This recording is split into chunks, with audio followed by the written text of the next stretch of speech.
Axons Unleashed.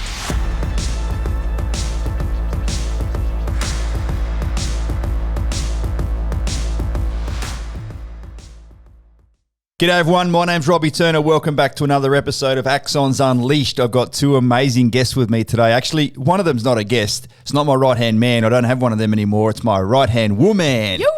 Tammy Turner's back in the house. I am. How are you, I'm Tam? back. There was a short hiatus for a little while there, but I am back, ready to go. And with this special guest, I wanted to be here. I wanted to support you, but also I wanted to hear firsthand what you've got to say. So. You might have heard a little row in the background. It's not another bloke we're talking about. We've got the one and only, the lady, the myth, the legend herself, Fran Millwood. Good to see you, buddy. Thank you. Thanks for having me, guys. Now, for some people that know me, the surname may sound familiar, and we'll get to this a lot down the track, but you are the one and only wife of Mr. Luke. Yes. Luke Millwood, good mate of mine, still in the army, kicking around there. So, yes, I was one of his instructors down at Duntroon, and for some reason he still likes me. So, I hope he's doing well, and I know he's you guys are back from Timor, and I look forward to sort of exploring that a little bit more. So, yeah, look, what are we going to talk about with Franny? So, you're an active property investor yourself.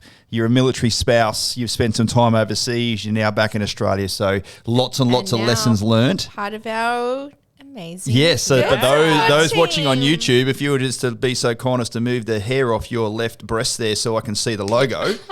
Boom. There we go. Hello, ladies and gentlemen. Fran is actually now a member of the team. So, I can't wait to share that little story as well. There you go. All right, buddy. Let's get into it. So, you don't have an Australian accent. No. Where did you grow up? In Brazil. Right. Yeah. Where in Brazil? São Paulo state. And came to Australia 10 years ago. Great. 2012. I just realised Noah, who's our amazing marketing manager, she's from Sao Paulo as well. There you go. I didn't. You not Team know Brazil. that? I did not. I just knew it was Brazil. Well, Brazil's a reasonably large country. Huge country. Huge. I knew that. That's why I said reasonably large. Yes. All right. So there you go. And I know you ladies are bouncing some Portuguese off each other in the office here every now and then. Yep. Only when we want to talk about you, though. Robbie sucks in Portuguese, obviously. I don't even want to know. What originally brought you to Australia? It's a long story, but I'll keep it short. But basically, my dad hated my boyfriend at the time, and he thought some time overseas would do me good. Oh. And I would never turn down an adventure. So I said to him, I don't care where you send me, I'm ready to go. Right. Absolutely ditched the boyfriend and said, let's do this. So What did the boyfriend have to say? Nothing. Goodbye. Really, goodbye. He didn't want me to go, obviously, but I was like, mate, I can't not do this. I love it when you say, So, mate. I can't. I have to go. So 4 weeks later, I was ready to go and boarding to come to Australia. What year was that? Did you say 10 years ago? Yeah. So 2012. Yeah. Okay. Arrived here on my birthday, Anzac Day, 25th of April. Boom. Yes, So, we what a recently day. just celebrated with you at our Anzac Day event. Fucking oath we did. You get a public holiday on your birthday? Yes. Well, National the Day birthday of Remembrance. celebration gets a bit hijacked by Anzac Day, but At least- it's Anzac Day, so at least everyone's it's worth there. it. Yeah, and we're always partying.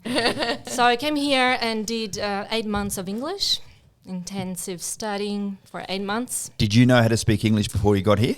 I've always been exposed to it, but never really studied in depth. So Right.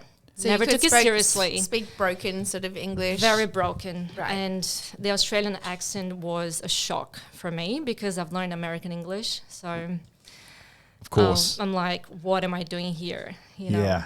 Well, our acronyms as well. That is like Yep. another language that It you're is. learning in the office right now. I know some of our followers have started seeing some of our videos that are the acronym videos of us Yep. of us civvies trying to guess the ADF acronyms, and to have these other language basically when Yep. you already have English as a second language. Yep. That's huge. Lucky she's got a few years under your belt as a military spouse, though. 9 so years. that's 9 years, That's definitely so would have helped you along the way. So did you come straight when you said you came here? Did you land in Sydney? Did you land Brisbane. into Brisbane? Yeah, great. Brisbane, studied for 8 months, had a great time. Did you just land here by yourself? Yep. Got off the plane? Yep, by myself. Said, "Where's the taxi?" No, I Take had a me to the limo. city? I had a limo. It was part of the package. So Oh, a limo right, to take right, me right, to right, right, where right. I lived for over a year. Okay. A beautiful Australian family. Oh. Yeah, and that's the journey started there. Like a And then student you're- exchange sort of Yeah. program. Yeah. Right. And then you're like, "All right, I need to get into the dating scene." No, not yet. Not yet. Come Right. on. I'm very serious about my studies, so I focused on that for the whole time. I had 2 months off. I did a bit of holidaying around Australia. Where did by you go? myself, Sydney and Melbourne. Great. What'd you think? Great. Amazing. Yeah. Amazing. I actually cried the first time I saw the Opera House. Oh, It was surreal because was that I in the felt- plane on approach or No, for it real? wasn't actually. No, Yep. for real. I landed and I just caught the train straight to Opera House and Yep. I just started crying. Yes. Such a that's so cute. realization that I was actually here. For those that haven't been to Circular Quay train station before, when you come up out of the tunnel and you just look to the right or left, depending on which direction you're going, the whole of Circular Quay and the bridge and the boats and Opera House smack you in the face, doesn't it? Yeah. It was beautiful. Yep. And I'm not sure if you're aware, but in Brazil, in New Year's Eve, we always watch the fireworks, the Sydney Bridge fireworks. So I was very familiar with the site, but it was just surreal. You know, Yeah. growing up, all those years, every year watch the fireworks and Something you've always seen on TV, yeah, and and then I was you were there. there. So it was Oh, a amazing. highly emotional moment. It is pretty Um, breathtaking. I mean, Tam, you and I went back there in November, December last year, stayed at the Shangri-La or Four Seasons or something. Yeah, down at Fancy. And yeah, like, you know, same, like we just, you know, we had a room on a level 15, 16, whatever, and like you go in and open up the curtains and boom, there she is. It is a Yeah. bloody It's cracker of a still- view. I grew up in Sydney and I did spend a lot of time. I used to work at the Shangri-La Hotel, so I spent a lot of time, every day almost, looking at the Opera House and the Harbour Bridge. But it still is one of those iconic things that you look at and it still takes your breath away. It still makes you go, wow, it's still stunning. Now, for all those people that live down in Melbourne, what did you think of Melbourne as well? I don't want to awesome. leave you I guys loved all out. the cafes and restaurants. It, Yep. it was amazing. Such a good vibe. Very different and good-looking people. Better than Brisbane. Sorry, guys. Actually, Interesting. That is the one place Robbie always says if we didn't live in the Gold Coast, he would want to live in Melbourne, but that's mainly because of footy. Yeah. Yeah, you I miss going to the footy. Going to the footy here at Metricon Stadium, where there's like you and 18 other people in the stadium, is not the fucking same as 100,000. You know, down there. So we do travel down for the footy a few times a year normally. We haven't because of COVID and a few things recent years, but before that we were. And the cold weather, no way. Yeah, it's No fucked. Yeah. way. It well, gets for to me, like, it was a surprise because I've never lived in a cold place before. So I was a bit yeah. shocked. But, you know, it's just holiday. So you're having a bit of a look around. You've seen Sydney, you've seen Yep. Melbourne, you're living in Brisbane. How did Mr. Millwood come into your life? Tell us that story. Yeah, so after those 8 months, I went back to Brazil and I just realized I didn't want to live there anymore. So I officially ditched the boyfriend and figured out a way of coming back. And that way was doing my university degree here. So What were you studying? I did business management, Mm-hmm. yeah, at QUT. So yeah, I started that, and a few months later, I've met Luke online. Right. When you met him for the first time, what was your first impressions? Oh, Because he would have been an charming. army officer by then. Yeah, He would finish. I would have finished with him at Duntroon. What are we talking? 2013 by now. yeah. Oh shit, that was the year I separated from the military. So yeah, actually I remember seeing you and Luke at the Tenerife markets Yeah. across from that was the Bulimba. first time I met Tammy. Yes, that was the very first time. Yeah, that must have been pretty early in your relationship Yeah, then. it was. Yeah, because that was very late 2013. September, October 2013, I Yes. guess that was. So Yeah, first few months of the relationship. Shit. No, it might have even been early 14.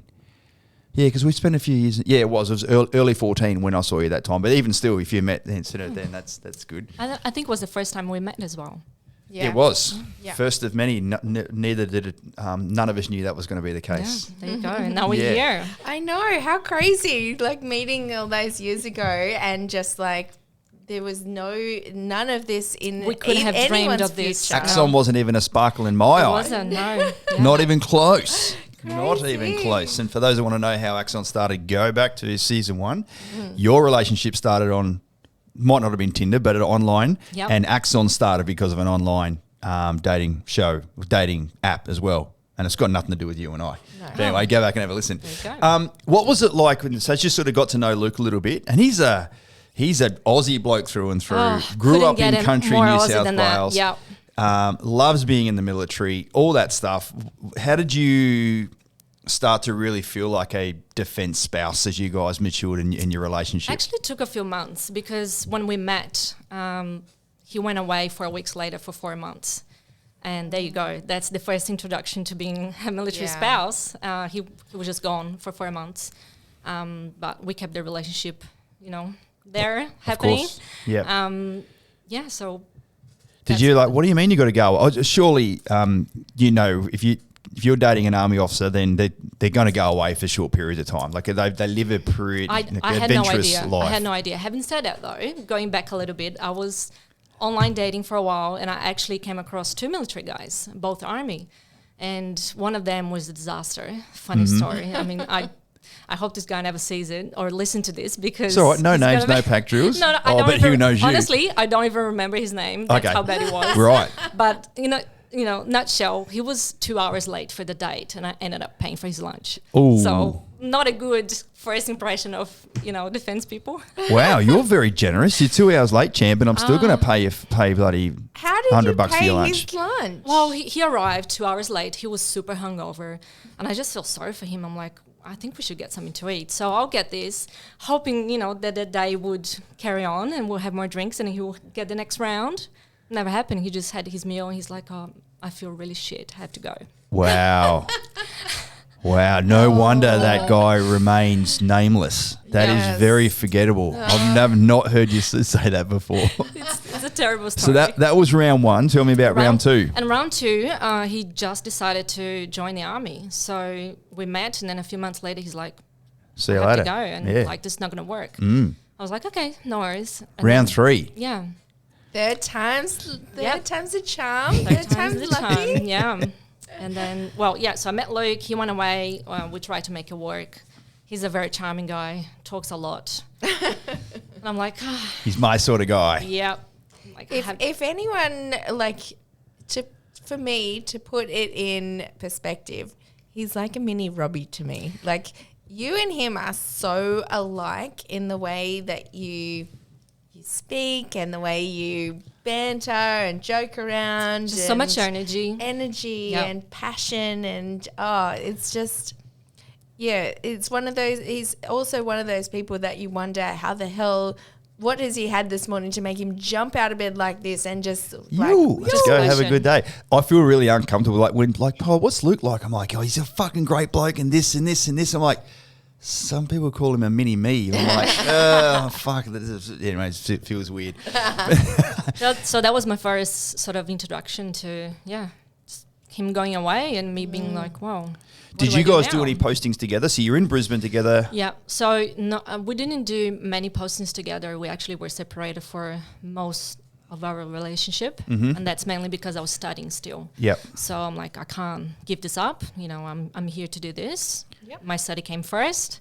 And Good girl. so. How long into the relationship did you know this was serious? About 6 months. Right. Yeah. He's very charming. Yeah. And we decided to move in together. Yep. So Did we moved you introduce him to your family and everything on Zoom calls by now? No, Not really? I kept him, Yeah. hidden away for a while. Yeah.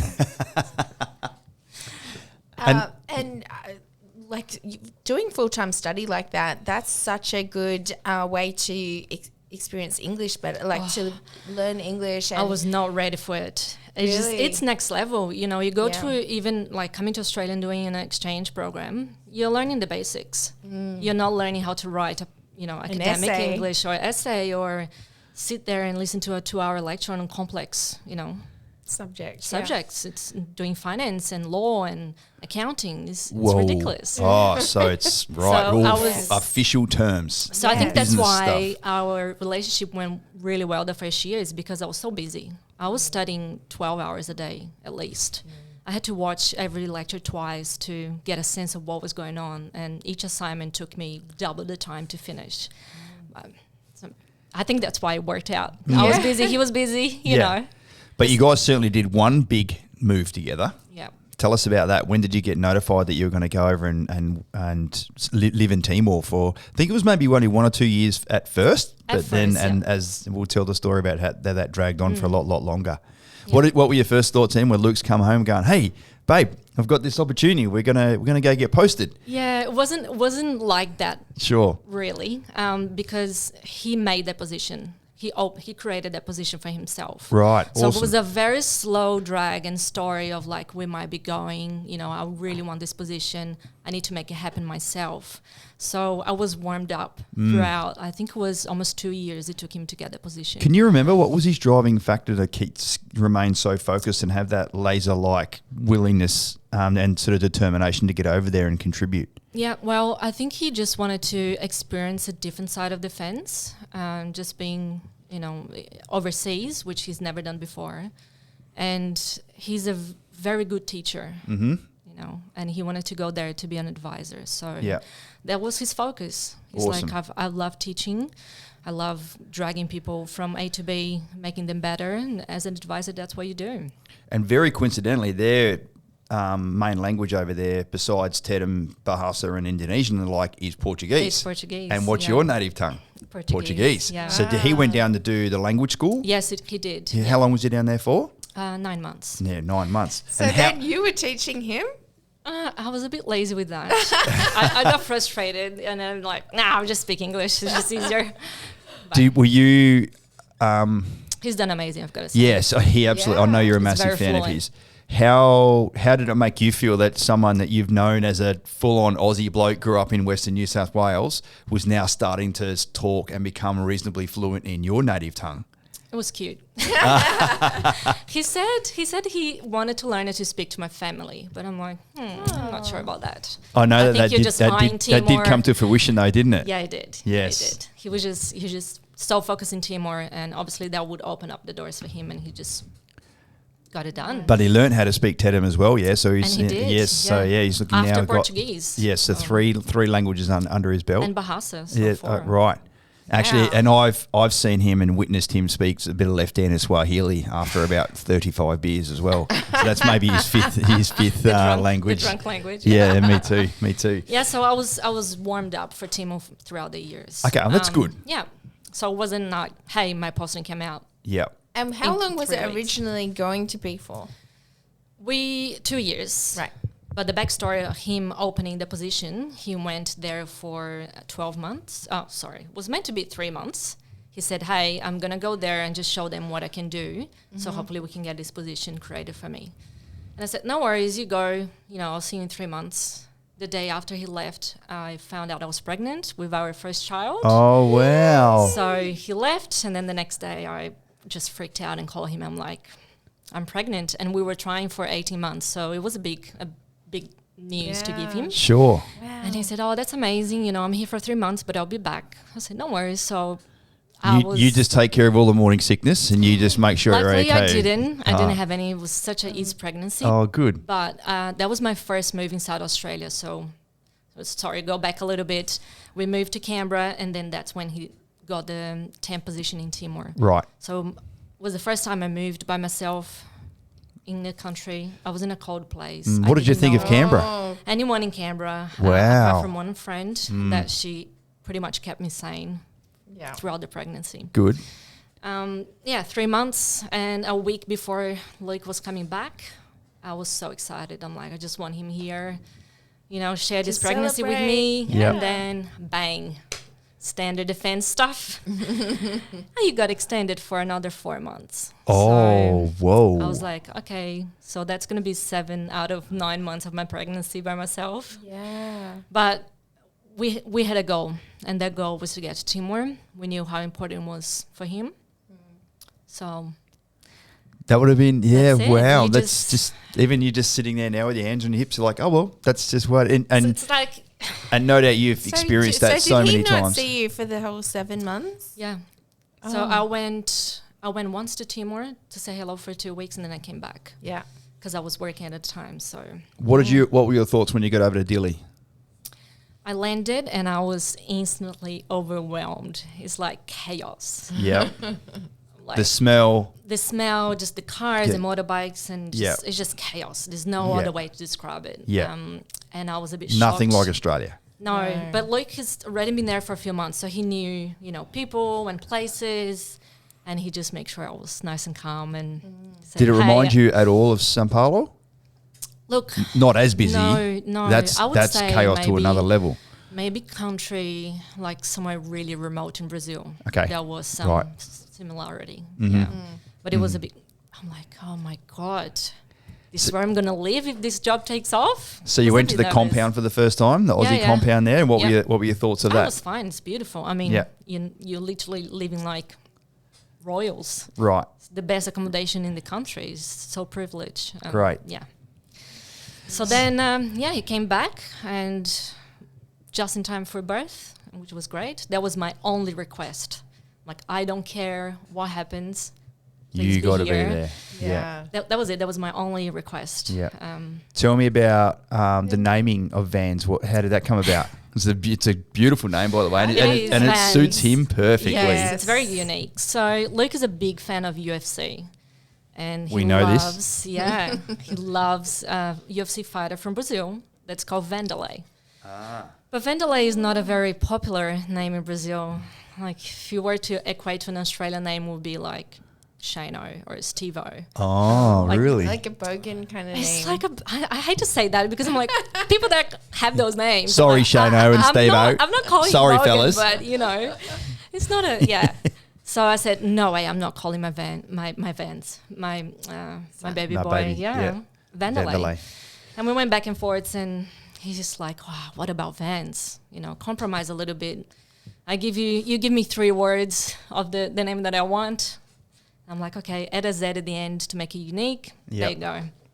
I So love that's it. Yeah. that's how the name came about. It suits him. He's got, he is a little bit of a mini Luke as well. Like he's got a lot of confidence, I think. Yeah. And he's Highly social, loves people. He loves people. He needs to be around people all the time. And that's interesting as an only child Yeah. so far, But unless you tell me any different. no. Well, I don't know. I don't have another child. But, I give that a lot to the Timor experience. Mm-hmm. And yeah, it was amazing. How?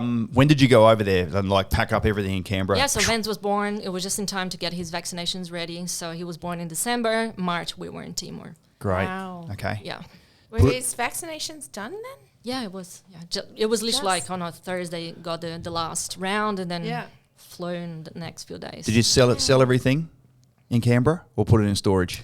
Most of it in storage. Right. We sold some stuff, but kept others. Yeah. Because you're like, I'm only going over there for 18 months or 2 years. Yeah, It's yeah. fine. 2 years was- We'll be back soon. For those that can't And see the it. fancy strikes again. Yes. No, Timor, going there was a bit scary.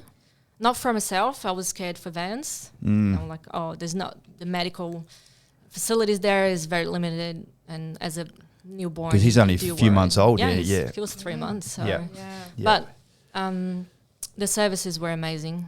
By the embassy there, they made us reassured everything was going to be okay. If there wasn't an emergency, we were going to be looked after. So that was great. Yeah. And yeah, And you had some helpers and or nannies and or sort of housemaids or that was something the over best there. part Like, about Timor. yeah, I was just about it. Because I know that whilst Vance is an only child, I know all too well he's not grown up alone. No. Far No. from it. Far from it. Yes. Far from it. As a new mom, I said, I'm not going to work. I'm just going to focus on my child. But Loic was very keen on engaging the community and get someone to come to our house and help us out. So we got a nanny for 6 days a week, full time, and a cleaner 3 times a week. Awesome. Great. I love having them there, but then I was like, nothing. Nothing to do. Oh, right. For a You long became time. a little bit bored. And then, of course, you'd be like, No, yeah. So we did have some helpers, and that was great. But I know enough about your personality. It's all fine to have a few down moments and maybe even a couple of months where you're just relaxing. But where's the stimulation? Where's the challenge? Where's the achievement? yeah. Where's Especially after you've just done all that full-time study as well. So you're saying 12 hours a day of study at times, and then, literally nothing. It was challenging. The first few months was great, and even like going to a new country requires a lot from you. Yeah. Like it's especially in Timor, it's such a different environment. Did you get to speak a bit of Bahasa and Tetum over there as well? No, because I could get away with Portuguese. Of course. Like I'm just gonna use what I have. Yeah, of course. No, so. So And- the house help and all the locals do speak Portuguese as well? or- The older generation do speak Portuguese. Right. The younger one is more Tetum and Bahasa. And and do they speak any English? Very little. Right. So for more complex instructions, I had to get Luke to talk to them and, tell them what to do. Okay. But yeah, Vance was exposed to this amazing culture. Timor is a beautiful country, complex and beautiful country. And he was exposed to all of that. And only great things came out of that for him. Of course, he knows multiple languages now as well, yeah? Yeah, he does. Well, when he was a baby, he did learn a bit of Tetum. Now that went away, unfortunately. But Yep. he still got Portuguese and English up his sleeves. Yeah, it's so good. I remember a while back then Vans was on a Zoom call with Luke, a FaceTime call with Luke, and he was at our place. Yeah. And little Vans was correcting him on how to say strawberry or something. He Yeah. said something in Portuguese about, do you like the strawberry or something? He's like, nope, no, Daddy. Like you say it like it said it like corrected him, and I was just sitting there going, I die. Oh my God, he's so bloody cute. And just we always say it, but we think it's so amazing when someone can speak another language. And like for kids, there's such a little sponge at that age. I just so wish that I had learnt languages when I was a kid. Same here. I think it's incredibly clever. Yeah. Yeah, even we talk with Noah about how we're like, what do you dream in and what do you think Yep. in? And she's like, I think in English now, but I count still in Same. Portuguese. Same. I think in English, I dream in English, but I still count in Portuguese. No, it was Wow. you maybe. Yeah. Yeah. And then there's Noah where she like, if you speak to her in Portuguese and then she sits there and thinks, what am I replying in? Hang on, I'm at work. And It is weird. How did it make you feel to see Luke in his element over there? He's communicating in Bahasa, Tetum, Portuguese, English, being his boisterous self, Yep. being that army major over there, directing traffic, not on the roads, like just leading and mentoring and guiding people over there. Did you love seeing him in full flight? Did you know that he was Absolutely. living his best life? Yes. And he did it so well. I'm so Yes. proud of him. Yep. Yeah, it was incredible. Yeah, he's got some great stories over there about some of his bosses and colonels and generals Yeah. that were just blown away by the amount of passion he was giving and so much effort and energy and just emotional capital towards helping these people over there. It probably didn't help him because what happened then was a bit of performance punishment. And how long did you guys actually end up staying over there? I did 4 years and Luke did 5. 5. Wow. It's a long time. It's a long time. Do not recommend it. Especially in a developing country. It's a highly stressful environment, and it just adds up throughout the years. It just adds up. Not having access to what you normally would, and the environment as well. Such a close community. It's tough. But look, you got to look at the positive side of things. And we had an amazing experience. We met incredible people, and and we've learned so much. Yeah. We are so much more resilient and grateful. Yeah, I good. was Our going to say that. I experience, think that sort of experience would make you, when you come back to Australia and you come and you experience the things that we have, like Luke would even say, oh yeah, like in Timor, I'd just pop down to the local store and be able to buy that. And he's like, and I'm like, oh yeah. And he goes, no, not really. Like, I remember the first time I flew back from Timor and I walked into Woolies and I was just amazed. I was like, Oh, this fresh food. options and Yes. quality options, and it What was the food like over there? very basic. Mm-hmm. All the meat was frozen and imported, obviously, from Brazil, New Zealand. But super random. Some like potatoes came from Pakistan, and Okay. so a lot of imported stuff. Most of the fruit and veggies were covered in wax, to try and keep it fresh, but then inside it was not that fresh. And so let's say it wasn't the best. Yeah. It was still there. You make it work. Yeah. And you're living the best out of anyone over there. So Yeah. imagine, what everyone else is eating Absolutely. and living and Yeah. like and We stuff. had some eye-opening experiences in Timor. I bet. Does one Just- spring to mind that you want to share with us? So one that's to date still comes to my mind, and that's about wasting food. So, for example, we'll have a function or someone will come over for dinner, you have some leftovers, and it's just normal to sometimes throw stuff in the bin. Very common for us. It's part of our routine, but it's just the reaction from our staff at the house was like, Horrified. I'll definitely eat this. And it's just, that's when you stop and you're like, wow. And every time to this date that I'm going to throw something in the bin, I'm like, is this actually not good for me to eat? Like, am I wasting? Why am I wasting? I know people that lived with so much less. So that's something that was still with me today. And that's such an opportunity for gratitude and reflection on what we do, because it's so true. We throw out so much food. If anyone has followed Ronnie Khan on her Oz Harvest journey, where she's basically traveling the country, getting all the leftover food to give back to the From homeless. Woolies and Coles, etc. Qantas, huge. And her journey has been amazing, and there was a documentary I watched about Ronnie Khan, and I was just so shocked by it. And it's confronting, but you're right, it's in our routine that, I don't want to eat half of it, so will I eat that? No, I'll just chuck it in the bin. And we are so wasteful. Like, we'll buy a bunch of fresh vegetables or whatever, and it just sits in the bottom of the fridge. And I didn't get to eat that this week. It's looking a bit shitty. I'll just throw it out. So it's definitely a chance for us to. It's be just a different world reflective. when you've got everything in abundance. You don't need. You can afford to do so is not the right phrase, but you're not. But it's You're not very backed easy. into a corner where you have to keep it because you might not have anything else. Yeah. It's totally Yeah. different. But it's also hard to appreciate what you have because you have so much of it. Yeah. So you ended up wasting it. And the other experience is visiting people in villages. So you would travel 10, 12 hours in a shitty road, and you get there and these people are just so happy to see you. And they give you the best of what they have, which is not much. But you can see in their faces they're so proud to give you the best room in the house.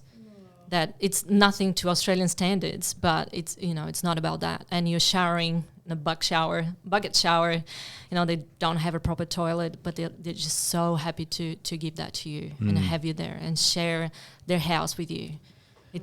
That was incredible too. Yeah. It was my first ever military deployment into East Timor. It's the first time I've been to a Southeast Asian developing country, and it was very, very eye-opening coming from a country South Australian town. You told me once that the villagers, they loved Vansie though. Oh my God, yes. That was something that I've learned as a mother, and it was tough at the beginning, but at the end I was very used to it. So we would go to places, and obviously there are not many white kids there, so they were just amazed as soon as they saw vans. And they have this very community. It takes a village to raise one child. Is that the same? Mm-hmm. Yes. So Yes. Yeah. they have that mentality a lot. So you will show up to a restaurant, and the staff at the restaurant would just come and grab vans and just disappear and go to the back of the restaurant and have him for the whole time so we can have our meals.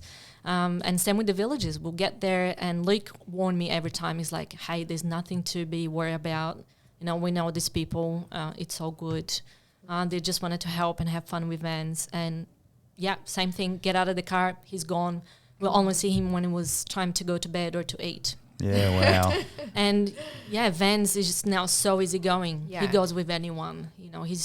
So social. He loves people. He loves people. And I'm very grateful for that. Very grateful for that experience. And it rubbed off on him. How did it make you feel when you got to the third time when they said, no, you're going to be here for another year? Yeah, Like, we had to sit down and because think it about got a bit long in the it. tooth that in the end, didn't it? So the last year, the fourth year for me and fifth year for Luke, Yeah. we had to sit down and make a decision. We were about 50-50. Mm-hmm. We wanted to do it, but we didn't want to do it because we knew that the pressures of the environment were getting a bit too much for us. But we are a resilient couple, and we knew the benefits of staying for Luke's career, and for me as well. I had a chance to study or work there, which I ended up doing. So we decided to. So you weren't disliking being there. It's just that it takes a lot out of you. Is that what you're saying? It takes a lot out of us, and let's remember that the last year was the COVID year when COVID hit, and Luke and I actually were separated for 9 months. Yes. So early February, I went to Brazil to visit my dad after a car accident, and that's when COVID hit. All the borders closed down, and I couldn't go back to Timor. So the second last year we spent 9 months apart. That was really tough. Yeah. And you and I know, Tam, firsthand that Luke, that he took that really hard as well. Oh man, he wasn't when back I saw him, he wasn't back in Dilly bloody partying without you. Like he was really, really missing both of you. When a I lot. saw him, when I returned, I'm like, who are you? Like he was barely there, you know. He was like his soul wasn't there anymore. He was just devastated that he spent so much time away from his family. But you know, outside of our control, we did our best. We worked really hard to go back, and the only reason I managed to get back to Timor was arranging a flight with a humanitarian, flight that was going to Timor. That was the way we managed to go back. Oh, right. So I couldn't fly commercial. No. Yeah. So we pulled all the strings we had and to make it happen. With little Vansy on a humanitarian flight. Yeah. Wow. Yeah. And I guess then moving back to Australia, you know, you guys having to readjust back into Australian way of life. When was that? November, December last year? Yeah, November. Yep. How have mid-November. you felt about the adjustment coming back and How long did it take you to adjust? Because I know you guys, you now know you're not going back. Yeah. But I do remember speaking to you in the first few months. You're like, still feels like we're just back here on a bit of rockle. A holiday. Yeah, I did. When did that sort of absolute feeling know that you're not going back to Timor anymore? Probably February this year. Okay. Yeah, it's pretty recent. A couple of months ago, yeah. Yeah. Yeah. Because, mid-November we landed, did quarantine, and, got out in December. But then you have your removal delayed and your house is still not set up. So you're good 2 months there where you're not settled yet. So. And I know lots of people listening, the wonderful experiences with Toll and DHA. Mate. And of course, Mate. I told you she loves saying mate. There was no aircon in your house. You had to go get higher ones. Like it wasn't a smooth transition back, was it? How long? 2 months in summer in the Gold Coast, which is no aircon. So hot in summer. And you're like, we're not back in Timor, guys. Come on, you can do this. I'm not talking to some Timorese people. You know, you can do this. Just get it sorted. Just get someone here. But no. But on the other hand, though, so grateful to be back, and that gratefulness lived in us for many months, where you're just like internet, food, hot shower, Uber Eats. Yeah. And you're like, oh my God, I'm so glad to be back. We do not have a commercial arrangement with Uber Eats, by the way, but I should. you bloody oath you should. And then we approached you and asked you if you wanted to join our build support team. Because just go back a bit. So Luke got from a military posting perspective, while you're in the Gold Coast, Luke is posted up to Canungra. Yes. As an instructor up there. Yep. So that worked out well. And so we had some movement in the build support team.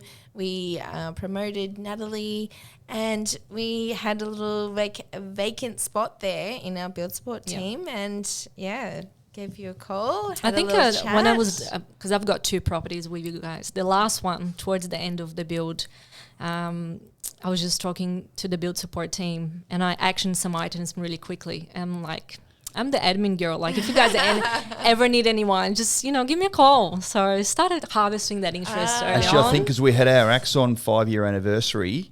Yes. And then I know that, you and Luke, just to bring you back into the sort of Australian environment. And Luke's a really good friend of mine. I'm like, hey, come along and just sort of be my +1 each But he couldn't on the make call. it. He couldn't make it because he had his shoulder surgery. I do think there might have been a couple of glasses of champagne and a couple of little sort of pokes to the ribs there going, don't forget, Robbie, I'm available if you guys need someone to come and work there. But we didn't have an opening then. No. So it wasn't immediately. Things after fall that. into place when they're meant to. I So, agree. I agree. yeah, now Everything I'm here, happens for a so reason. happy. It's actually a really relevant point about Axon. So you guys bought and built 2 properties with us whilst you're over in Timor. Yes, we did. Yeah, so that was the whole process overseas, and could not be more grateful about the build support team. Yeah. You literally, we are pretty hands-off kind of clients, and we just sat there and well, we're paying these guys to do the work, so I'll just hand the ball over and see what happens. And we blinked and the house was done. Yeah. Yeah. And, we also have another investment property that we bought before Axon, and we did all the work ourselves. And that almost broke the marriage. It was it was so stressful. So, so glad that Axon exists. Yeah, It can definitely be stressful, and this is why we do have the build support team. Is they're the ones that are supposed to, do the work and feel that little bit of stress, because that's their job. But it's supposed to be easy for the clients, and there are delays. There's been COVID. There's been trade shortages. There's all these things that can happen. But if you do take that hands-off approach and realize there's still going to be a house at the end, it just follow the process, then it really can still be that hands-off, carefree, I've got a house at the end of this after I blink. And I remember speaking to you when the opening sort of did come in. I'm like, look, Franny, you're going to slide into this. If you've been doing a bit of project management, contracts admin, if you've been sort of incorporating some property related stuff into some of your studies, I'm like, you know what a slab is. You've had 2 of them go down. You know what a frame is. You know what a practical completion certificate. You know you need to be able to find tenants and put your insurances in place and find a depreciation report. None of those industry real estate terms and jargon are foreign to you. No. It's now just seeing it from another person's sort of view angle there. And you've been here for a couple of weeks. Give our listeners a bit of an understanding of what's it like to work at Axon. It's amazing, and I've shared in the team meeting the other day. I've worked for different companies, different industries, in different countries. I've never experienced what we have here in Axon. Such a tight team. The vibe, the encouragement from you guys and the team leaders is incredible. It's. Do you love giving back to the defence community? Do you our clients, of course, are serving members like what you and Luke, he still is. And sort of veterans as well. So we're not even talking to civilians. So it's really sort of under the same umbrella there, I suppose. It gives more purpose to what I do, which I love. I do have a lot of project management experience across different sectors, and now this one, but that's by far the most rewarding that I feel. I know going forward, as you start to undertake some of your first clients now that you sort of got your training wheels off over the last few weeks. So. I know for a fact that when you say to them, look, I have bought and built 2 properties using Axon services, sitting in your shoes. Yep. Mary and Steve. Not Steve-O, Steve, right? And I know as soon as they know that you've been sitting on their side of the screen, and they know that you liked it so much and it worked for you, that you're deciding to now put your own sort of career and effort into this, it's just going to break down all the barriers straight away. It's the greatest gift anyone. James is here, Damos is here, so many other people. Renee in the other build support, she's done 2 properties. I know as soon as the clients know that they used to be a client, but now they've got an Axon shirt on, it just makes sense. It's going to be so easy for you. Absolutely. That little hit of dopamine that I get all the time, Tammy, and you don't get because you do all the back end stuff. But you know what? That's going to be coming your way soon. But the hit of dopamine that I know you get, Tammy, is by making sure the team's looked after, making sure that they've all your the team incredible job, Mama Tammy sort of thing. That's nice. Thank you. Yeah, it's really great, mate. It's a wonderful insight for someone like you who's had multiple jobs in multiple industries, now in multiple countries, and you just come to the little little old Axon that Tammy and I started 5 years ago, and we're right up there with one of your favourite firms. So thank you for that. Very unique. We didn't even. Well, I was going to say we didn't even pay you for that, but actually we do because you work for us. But it's a really can stay. genuine. Thanks. It's a genuine feedback. You know. I love that. I love it. I've worked for. Well done, Tammy. Oh, that's been so great Thank chatting with you. you. I've loved this. Let's insight. leave it on one little point. How do I frame this properly? I've just come up with this on the spot. As a military spouse, Yep. if you were to talk to another military spouse right now who's just met a guy and they're just about to start their 10 plus year sort of journey together, what's one little bit of piece of advice you'd give them about how to be an awesome military spouse for someone like Luke, who's so dedicated and so enthusiastic and like loves being in the military? Yep. And his time will come to an end one day. Everyone's does. Everyone becomes a veteran at some stage. But yeah, if you were to sort of pass a few little wise gems of wisdom onto someone who's embarking on their journey as a military spouse, what might that be? Obviously, throughout the 9 years, I've met a lot of people.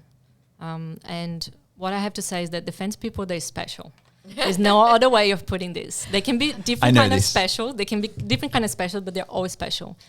I think, just volunteering to serve your country already tells so much about a person.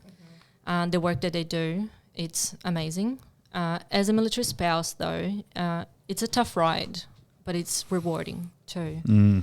So I so agree with that, and I actually say that when I am recruiting people, as I sort of ask the question. So, have you met any ADF members, or are you related to anyone, or have you worked with anyone? And if they say no, I'm like, ADF members are a little bit special. I think you use this expression rough around the edges, and that's I resemble that comment. But it's funny when you said they're a bit special. I'm like, I actually say that in my interviews as well. And look, I can only speak from my experience. As we said, Luke is very dedicated. His career comes first, and defense comes first on top of that. So you have to give a lot, but you also get a lot from the experience, the people that we met, the opportunities that we had, places to live, and it's rewarding. I find the community as well. And the community, the support from one another. Yep. Like they have the brotherhood, but I think the spouses, they Yeah, have and a bit of a that's- sisterhood as well going on. Yep.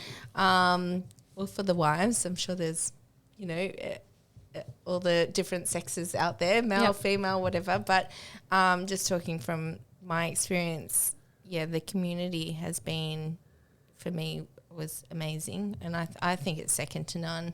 And look, I've learned the word mateship before meeting Luke, and you cannot truly understand the meaning of that until you are in that environment, and it's amazing.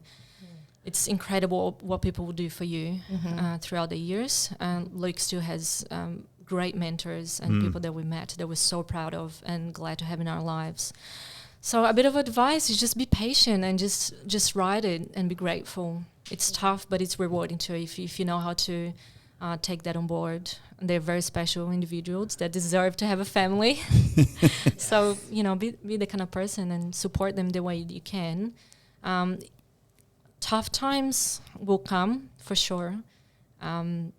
Just make sure you prioritize yourself too a little and make some demands like I had with my pregnancy. Like I don't care how long you're away, but I need you here for birth, and coordinate that with your partner, whatever it is. I think it's great one thing that military people do respond very well to is expectations and timeframes. You can do all of this, but I need this to occur. Yeah, and but generally that's they a will tough make conversation too, because like uncertainty is a word that's a lot. It goes around a lot in their relationship. Yep. You don't know where you're going to live next, when you're going to go into the house, what time, when's your stuff is arriving, and what's next. And it's... You definitely need to fight for information. I know that Luke certainly has vented to me a few times about getting some information from Toll and DHA about the rectification issues on the house over there and when your container was arriving back from Timor, etc. So it is a bit of hurry up and wait, but it does get there eventually. I just wish the lines of communication were a little bit clearer and a little bit faster, I suppose. Is that what you mean? Yeah. But when that happens though, there's two things you can do. You can get really pissed off the process, or you can just not just sit back and do nothing about it, but just build that resilience and move on. I love it how you've got such a pragmatic outlook. I've grown a lot from this experience, a lot. I'm a very different person, especially after Timor. Yeah. And just quickly, what do your family think about things now? They're happy that I'm back in Australia. Sure. Because it was tough for them to know that I wasn't going back to Brazil. And then they were just getting used to the fact that I was staying in Australia, and I'm like, I'm going to Timor. So they freaked out a bit. Did they know where Timor was? No. I didn't know where Timor was on the map. Yeah. My geography is terrible. I didn't know where Australia was on the map until I moved here. Wow. Down under, mate. I know. I know, mate. So, yeah. They're happy that I'm back. Yep. Have they been to Australia? Mum has, yeah. She came for my graduation and Ventus birth. Okay. Yeah, Will she she be loved it. back? Yeah. Next year. Great. That'd be Planning, great. so. Yeah, bring him in at Axon headquarters. They can come and say hi. I know that Luke, just to finish off quickly, I know Luke has a little bit of tongue-in-cheek humour.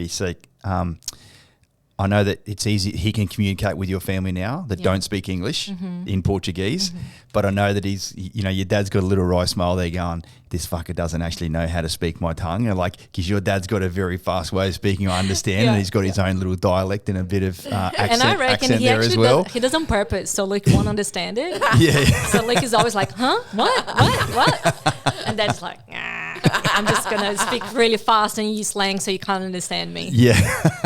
Cheeky. But I know that Cheeky. Luke's also able to turn to you every now and then and speak in English about his experience speaking to your father, and he's got no idea either. No idea. Yeah, No. it's funny stuff. What a great little dynamic. Franny, thank you so much for coming Thank to join you. us on Axons was Unleashed. great. There you go, ladies and gents. That's what it's like to be a defence spouse. We are special. We are unique. But if you do stick around, we will be the right person for you. It's worth it. Thanks, It's Franny. worth it. It Thanks, is. buddy. See ya. See you later. Thanks, Tammy.